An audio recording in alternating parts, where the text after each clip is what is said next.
Las misericordias de Dios se renuevan cada mañana. Su voluntad es buena, agradable y perfecta. Bienvenidos a una nueva emisión de Vidas con Propósito, para volver a vivir. Si eres hijo de Dios, alégrate. Satanás no tiene dominio en tu vida. Hola, buenos días, bienvenidos a Vidas con Propósito, para volver a vivir. Les habla Oscar Plata. Damos gracias a los oyentes que cada mañana nos escuchan a través del dial 1020 AM y por internet a través de radioprimavera.com. Hoy continuamos con la nueva serie de miércoles y viernes llamada Se puede vivir en santidad. Tú nos creaste con un propósito. Se puede vivir en santidad. Y como tercer tema de esta serie compartiremos Satanás está vencido. Nos acompaña Raúl Mogotocoro, líder de la comunidad Vida con Propósito. Buenos días, Raúl. Hola, Oscar, muy buenos días y muy buenos días a toda nuestra querida audiencia de Vidas con Propósito. Y como de costumbre está con nosotros nuevamente el pastor Ángelo Becerra, pastor de la comunidad Vida con Propósito, iglesia de las Asambleas de Dios de Colombia. Pastor Ángelo, buenos días y compártanos la razón del tema de hoy. Satanás está vencido. ¿Qué tiene que ver con la serie sobre la santidad? Muy buenos días a todos nuestros oyentes que muy fielmente nos escuchan en Vidas con Propósito los lunes, miércoles y viernes. Bueno, gracias al Señor he venido mejorando de una bronquitis y por eso puedo volver a estar con ustedes. La razón del tema de hoy, Oscar, es que existen muchos, pero muchísimos cristianos que creen que Satanás no ha sido vencido y que anda suelto por ahí, ¿no? Poniéndoles muchas trabas, muchas tentaciones y que es imposible entonces vivir una vida en santidad. Así que en esta serie que se titula Se puede vivir en santidad, es necesario, es imprescindible que nosotros tratemos el tema de que Satanás está vencido. Es una verdad escritural y vamos a ver entonces cómo hacemos realidad eso en nuestra vida cotidiana, cómo nosotros podemos experimentar victoria sobre Satanás, cómo Satanás está vencido para nosotros, porque si no lo hacemos entonces nunca podremos vivir en santidad. Es momento de aprender una nueva palabra en el diccionario bíblico de Vidas con Propósito. Pastor Ángelo, veamos en esta sección la palabra Satanás. ¿Qué significa y quién es Satanás? Bueno, Raúl, la palabra Satanás, tanto en el hebreo del Antiguo Testamento como en el griego del Nuevo Testamento, literalmente quiere decir adversario, opositor, oponente.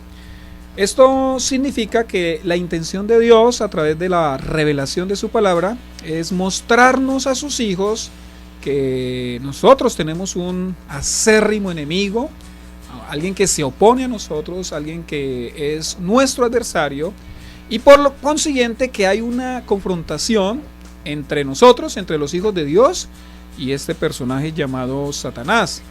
Y pues también nos muestra la palabra que dicho enemigo, Satanás, no va a escatimar esfuerzos para destruir a todo aquel que haya pasado de las filas de su ejército a las filas del ejército de Dios.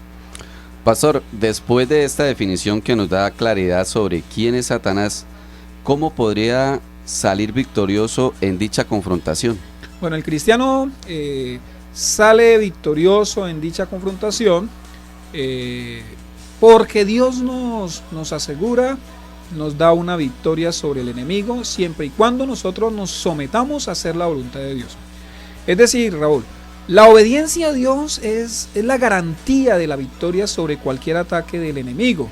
Satanás no va a encontrar espacio en el Hijo de Dios que su determinación en la vida sea la misma que la de Jesús. ¿Cuál era la determinación de Jesús? Hacer la voluntad de Dios. Vivir para hacer la voluntad del Padre, no más. Por eso el maligno nunca tuvo cabida en la vida de Jesús, porque Jesús solamente hacía la voluntad del Padre. ¿Nos da la Biblia algún ejemplo de una iglesia cristiana que hubiese vivido dicha confrontación? Sí, Oscar. Apocalipsis 2:13 nos muestra una iglesia de esa manera. Dice Apocalipsis 2:13: sé dónde vives, allí donde Satanás tiene su trono. Sin embargo, sigues fiel a mi nombre. No renegaste de tu fe en mí, ni siquiera en los días en que Antipas, mi testigo fiel, sufrió la muerte en esa ciudad donde vive Satanás. Bueno, aquí la revelación bíblica nos habla de una iglesia que tuvo que afrontar la opresión de las tinieblas. La localidad donde vivía era exactamente el mismo lugar geográfico donde Satanás tenía su centro de operaciones, imagínense, Oscar. Esta iglesia está ubicada en la ciudad de Pérgamo, y en esta ciudad estaba situado el trono del Dios con minúscula, de la mitología griega llamada Zeus, el dios llamado Zeus, y todo el imperio romano iba a ese lugar para rendirle culto. También en Pérgamo estaba el centro mundial para la adoración del César, del emperador, donde cada ciudadano romano, sin excepción, debía ir una vez al año y postrarse ante el emperador, declarando que el emperador era un dios. Lo interesante es que a pesar de tanta opresión diabólica a la que estaba expuesta la iglesia de Pérgamo, Jesús le dice a esta iglesia que ha permanecido fiel a su nombre. Eso es lindo, ¿no? O sea, no importa la opresión, no importa las tinieblas, no importa que la iglesia estuviese ubicada en el mismísimo trono de Satanás o donde Satanás tenía su trono, esta iglesia podía ser fiel. Esto nos enseña que quien determine vivir para el Señor, no importa si el diablo se pone de cabeza o enfila todo su ataque contra esa persona, tal persona va a ser fiel a Cristo, si esa es la determinación de esa persona. No hay excusa para ser fiel al Señor, así vivamos al lado del trono de Satanás. Sí, es que uno escucha, ¿no? Que algunos cristianos dicen, no, es que en el medio que yo estoy, en el trabajo donde yo estoy, en el vecindario donde yo vivo, hay mucha maldad, hay mucho ataque del maligno. Vea, no creo que sea peor que Pérgamo, ¿no? Que ahí Satanás tenía literalmente su trono. Entonces no hay excusa. Pastor, ¿por qué dice eso? ¿Por qué la insistencia de que si alguien determina ser fiel a Cristo, lo va a lograr? Bueno, Raúl, digo eso porque hoy son muchos los cristianos que con el fin de eludir su responsabilidad, ¿cierto?, frente al pecado, ellos siempre terminan culpando al diablo por todo. Esto no es más que una cortina de humo para no reconocer su propia culpa. Yo he escuchado a algunos de los cristianos dicen cosas como, es que Satanás me la tiene montada, ¿no? Sí, ellos dicen cosas como esas, es que Satanás me pone zancadilla, es que Satanás me domina. Bueno, cosas como esas. Dejémonos de tonterías. Si usted es un creyente nacido de nuevo, si usted tiene el Espíritu Santo en su vida, si usted conoce la palabra de Dios, entonces la verdad que dice la palabra de Dios es que Satanás está vencido y por lo tanto no tiene dominio en su vida. Ángelo, a veces las derrotas de los cristianos a manos de Satanás se dan no por rebelión, sino por ignorancia. Quizás para algunos de los que nos escuchen es nueva la verdad de que Satanás está vencido. Así que le invito para que le compartamos a nuestros oyentes cómo vencer a Satanás en nuestras vidas cotidianas, en nuestra vida diaria.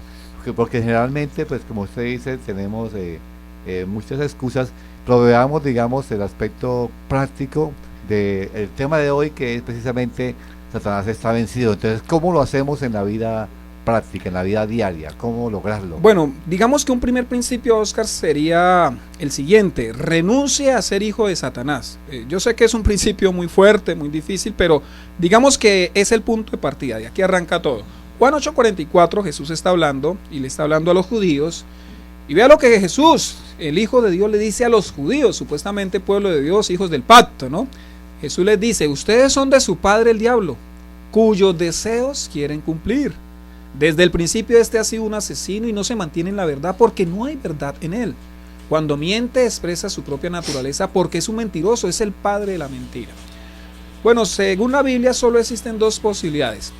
O se es hijo de Dios o se es hijo de Satanás. No hay otra opción, no hay otras alternativas. O sea, no podemos ser primos de Dios, nietos de Dios, no podemos ser simpatizantes de Satanás y amigos de Satanás, no. O se es hijo de Dios o se es hijo de Satanás. En este aspecto, pues no se puede ser dual. A mí me hubiese gustado iniciar con otro punto, pero como lo dije, si no empezamos por el principio, el resto del edificio se nos irá a pique. Muchos son vencidos por Satanás por la sencilla razón de que son de su dominio, o sea, le pertenecen a Satanás, están en el reino de Satanás. Por eso una y otra vez viven en el pecado, viven en la maldad y no pueden vencer los apetitos de la naturaleza pecaminosa. Ángelo, ¿por qué afirma que existen solo estas dos posibilidades? O ser hijo de Dios o ser hijo del diablo. ¿No hay entonces posición intermedia? No, no la hay. Y además lo digo porque el Nuevo Testamento es contundente en mostrar la condición de los seres humanos sin Dios. Y vamos a mirarlo por la palabra de Dios. Colosenses 1:13, vea lo que dice. Hablando de Jesús. Él nos libró, hablando del Padre. Él es el Padre. Él nos libró del dominio de la oscuridad y nos trasladó al reino de su amado Hijo. Claramente este versículo nos presenta dos reinos. El reino de Dios, ¿cierto? Y el reino de la oscuridad. No hay el reino de la media oscuridad. No, o es el reino de la luz o es el reino de las tinieblas. Y las personas están ubicadas o en un reino o en otro. ¿Qué es lo que hace Dios?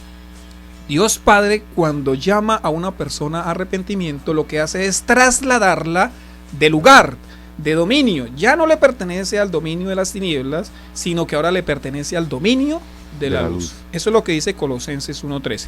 Vamos a ver otra cita. Efesios 2:3 dice así: entre los cuales también todos nosotros vivimos en otro tiempo en los deseos de nuestra carne, haciendo la voluntad de la carne y de los pensamientos, y éramos por naturaleza hijos de ira, lo mismo que los demás. Vea, este éramos muestra un antes, ¿cierto? Una condición de la iglesia de Éfeso. Pablo le está escribiendo a los cristianos de Éfeso y le dice: nosotros éramos, él se incluye, ¿no? Éramos por naturaleza hijos de ira. Estos hijos de ira hace alusión a los que están en el reino de las tinieblas, a los que son dominio de Satanás. Lo que hizo el Señor fue extendernos su gracia, extendernos su misericordia, y por medio del arrepentimiento nosotros ahora dejamos de ser hijos de ira y nos convertimos en hijos de Dios, receptores de su gracia y de su misericordia. Efesios 5 del 5 al 6 dice: porque sabéis esto, que ningún fornicario o inmundo o avaro que es idólatra tiene herencia en el reino de Cristo y de Dios.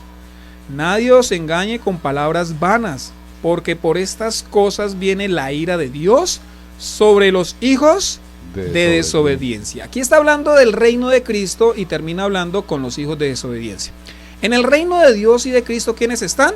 Los que se han sometido a Cristo, ¿cierto? Los que han aceptado su señorío en su propia vida.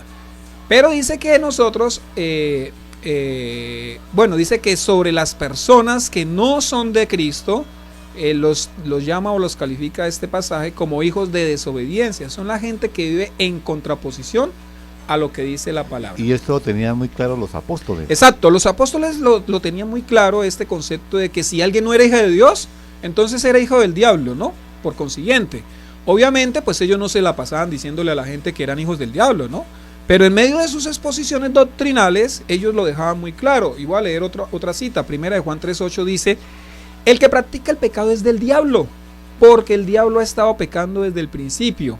El Hijo de Dios, hablando de Jesús, fue enviado precisamente para destruir las obras del diablo.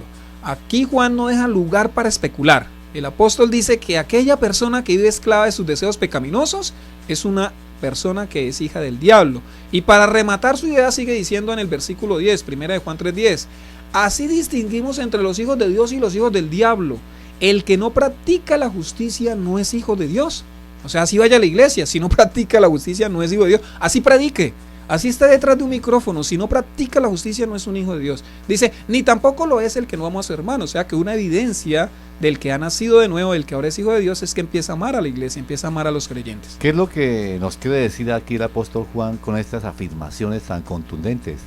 Bueno, lo que aquí Juan está afirmando es que el pecado permanente en las personas es la prueba reina de a quién pertenecen. Si el pecado es una constante en su vida, usted, estimado oyente, no debería pensar tan siquiera que usted es un hijo de Dios. Podríamos decir que el pecado es el cordón umbilical que une a los hijos del diablo con su padre, que es Satanás. Ellos pecan y es que quieren pecar. No hay arrepentimiento, no hay preocupación por el pecado, más bien lo que hay es justificación. Esas serían las evidencias de una persona que no ha nacido de nuevo. Aquí surge una pregunta: ¿cómo alguien deja de ser hijo de Satanás, pastor?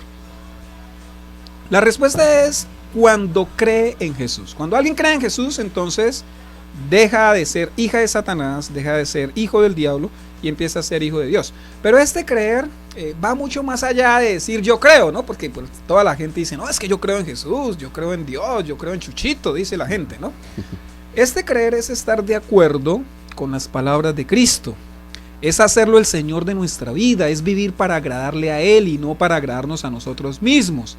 Hago toda esta aclaración porque en la actualidad son muchos los que viven engañados en cuanto a su creer. Y miremos lo que dijo el Señor Jesucristo en Juan 8:24.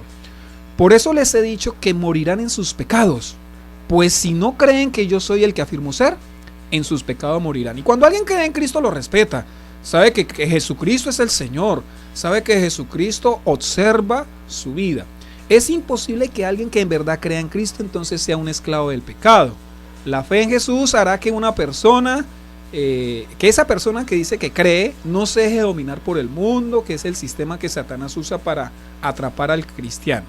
Primera de Juan 5, del 4 al 5 dice, porque todo el que ha nacido de Dios vence al mundo. ¿Quiénes vencen al mundo? Los que han nacido de Dios. Los que han nacido de Dios, bien claro, ¿no? Que habla aquí el apóstol Juan. Dice, esta es la victoria que vence al mundo, nuestra fe. ¿Quién es el que vence al mundo sino el que cree que Jesús es el Hijo de Dios? Digámoslo de este modo, Oscar. Cuando alguien se arrepiente, es como si cancelara el documento de patria potestad que tenía con el diablo y firmara ahora uno nuevo con el Señor Jesucristo. Hasta tanto no suceda esto, toda persona seguirá siendo hija del diablo, aunque lo ignore, aunque no lo sepa. Estamos en Vidas con Propósito, en el dial 1020 AM de Radio Primavera, con el tema Satanás está vencido. En el segmento anterior vimos que si queremos vencer a Satanás, debemos cortar todo vínculo con las tinieblas. Pastor, ¿de qué otra manera podemos vencer a Satanás? El segundo principio es el siguiente, conviértase a Dios, lo repito, conviértase a Dios. Hechos 26:18 dice de la siguiente manera, para que les abra los ojos y se conviertan de las tinieblas a la luz y del poder de Satanás a Dios, a fin de que por la fe en mí reciban el perdón de los pecados y la herencia entre los santificados. ¿Cómo se convierte una persona a Dios? Bueno, en este pasaje el Señor Jesús le está hablando al apóstol Pablo en el momento en que se le apareció camino a Damasco y le dice que a través de su predicación, sí, porque es a través de la palabra de Dios, la gente que ha estado bajo el poder de Satanás podrá pasar ahora a estar bajo el poder de Dios. ¿Cómo sucede esto? O sea, ¿cómo se da esa transición de pasar del reino de las tinieblas al reino de la luz? Bueno, entonces, como número uno, la palabra les abre los ojos espirituales a las personas, ¿sí? Es la exposición de la palabra de Dios, no las ideas, las revelaciones, las supuestas visiones del predicador, no, la palabra de Dios. Dos, al abrir los ojos espirituales, entonces las personas rechazan la oscuridad y empiezan a amar la luz. O sea, es como cuando alguien está en una habitación oscura y vive, vamos a suponer, vive en inmundicia, está sucia esa habitación, hay de todo, pero él no la ve porque está oscura. ¿Qué es lo que hace la palabra de Dios? Es como si se prendiera la luz en esa habitación y él ve toda esa maldad, toda esa inmundicia y se empieza a apartar. Por eso es que la persona empieza a aborrecer el pecado. ¿Qué es lo número 3? Entonces la persona deja de ser dominada por Satanás y empieza ahora a obedecer a Dios. Esto entonces, como número 4, se convierte en el verdadero arrepentimiento que otorga el perdón de los pecados por la fe en Jesús. Y lo quinto que nos muestra este versículo es que es en ese instante que la persona inicia su proceso de santificación que garantiza la salvación. Digamos que estas 5 cosas tienen que ver con la conversión o la transición del reino de las tinieblas al reino de la luz. Y algo importante que se da en este proceso de conversión es que el Señor pues, nos hace sus hijos, pero también nos da el poder, la capacidad para no pecar, para vencer el pecado. Para vencer el pecado. Esa es la diferencia entre alguien que se ha encontrado con Cristo y alguien que sencillamente es un religioso, ¿sí? El Señor a través de su Santo Espíritu nos capacita, nos da el poder para decirle no a la tentación, no al pecado y empezamos a vencer. O sea, la constante es que vencemos, no que somos vencidos. Pastor, entonces podríamos preguntarnos ¿qué es la conversión y qué es convertirse a Dios? Bueno, más bien le voy a decir lo que no es convertirse a Dios, lo que no es la conversión, porque a veces con el no uno logra ubicarse un poquito más. Entonces, no es empezar a ir a la iglesia, Si algunos dicen, ay, me convertí porque yo empecé a ir a la iglesia. No, no son pocos, sino muchos de los que van a la iglesia los que no se han convertido. O sea, muchas personas que van a las iglesias cristianas tristemente no se han convertido. Así como no porque una persona entre a un parqueadero la va a convertir en un carro, tampoco alguien que entre a la iglesia necesariamente es un convertido o es un cristiano. Aunque un convertido va a la iglesia. Desde luego, un convertido se congrega. Lo segundo que no es la conversión es esto, no es desear un cambio de vida, ¿sí? Muchos de los que quieren un cambio de vida lo quieren no porque se hayan arrepentido, sino porque de pronto están cansados de ver cómo el pecado los domina, de pronto los inconvenientes que les ha causado, la infelicidad que también produce el pecado, entonces les lleva como a no desear pecar. Para nada se sienten dolidos por haber atentado contra el carácter santo de Dios. Entonces no podemos decir que una persona porque desee cambiar realmente se ha arrepentido. Aunque un convertido tiene un cambio de vida. Va a cambiar, va a experimentar el cambio. Lo tercero que no es la conversión no es practicar ciertas normas, ¿sí? La práctica de las normas solo es buena cuando sale de un corazón arrepentido. Por ejemplo, nadie les ganaba en practicar las normas de la ley a los fariseos, ¿sí? Pero esta práctica no era más que una fachada para tapar lo que en verdad ellos eran. Jesús les dijo, se lo voy a leer: hay de ustedes, maestros de la ley y fariseos hipócritas, limpian el exterior del vaso y del plato, pero por dentro están llenos de robo y de desenfreno. Fariseo ciego, limpia primero por dentro el vaso y el plato, y así quedará limpio también por fuera. Hay de ustedes, maestros de la ley y fariseos hipócritas, que son como sepulcros blanqueados. Por fuera lucen hermosos, pero por dentro están llenos de huesos de muertos y de podredumbre.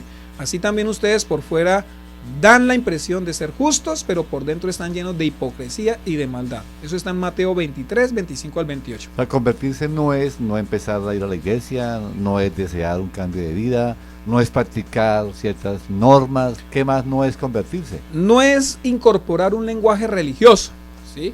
Muchos hablan lo correcto, ¿sí? Dicen lo que es correcto, pero no viven lo correcto. Asegurémonos que haya una congruencia entre lo que hablamos y lo que vivimos. Alguien decía, no es hablando bonito, sino viviendo bonito.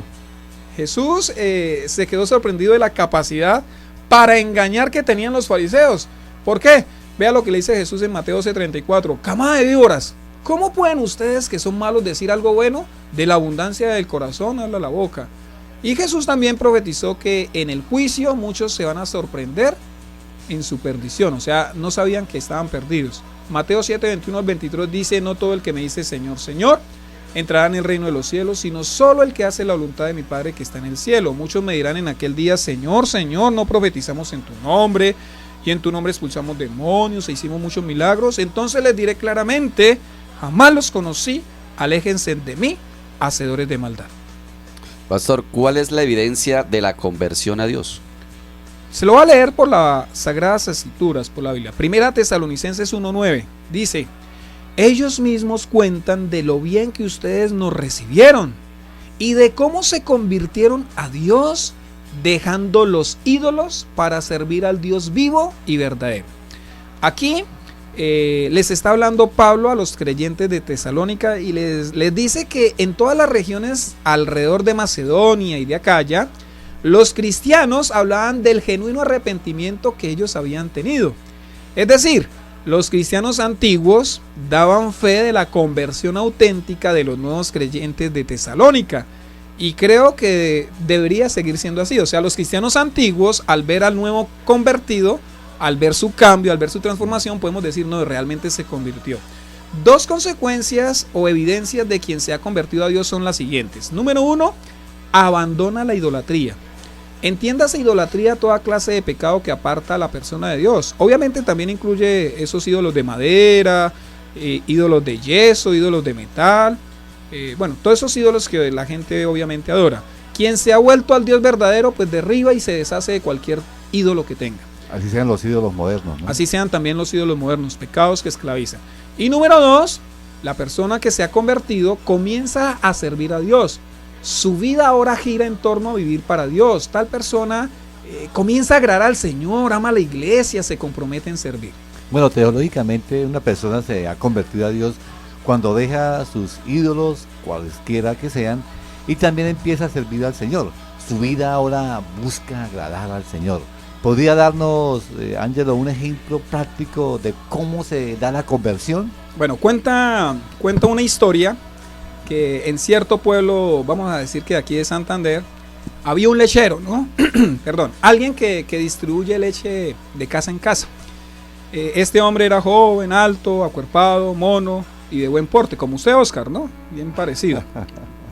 Este joven repartía la leche en ese pueblo de Santander, y los esposos pues temían que sus esposas se fijaran en él por las características físicas que tenía. El lechero les echaba piropo a las señoras y a algunas de ellas les gustaba que él lo hiciera. Pero en cierta ocasión un cristiano empezó a hablarle de Cristo y este hombre se convirtió a Dios. Dejó de ser grosero, dejó de echarle piropos a las mujeres. Vea, fue tal su cambio que varias personas del pueblo comenzaron a preguntarle a qué se debía su cambio. Y él les contestó que todo se debía porque ahora conocía a Cristo. De repente una señora le dijo, pero es que su cambio ha sido tan dramático que hasta la leche cambió de sabor. Ahora la leche sabe más a leche. Entonces el lechero le dijo, tengo que pedirles perdón porque antes yo le echaba agua a la leche, pero después de que conocí a Cristo dejé de hacerlo. La moraleja de esta historia es, si cambia el lechero, cambia la leche. Usted puede decir que es cristiano, pero si su leche no ha cambiado, usted vive engañado. Usted puede decir que se ha convertido a Dios, pero si sigue practicando el pecado, usted no conoce a Dios. Usted puede decir que es salvo, pero si su vida no gira en torno a servir a Cristo, entonces su salvación está más lejos que el cielo de la tierra. Estás escuchando Vidas con Propósito, para volver a vivir.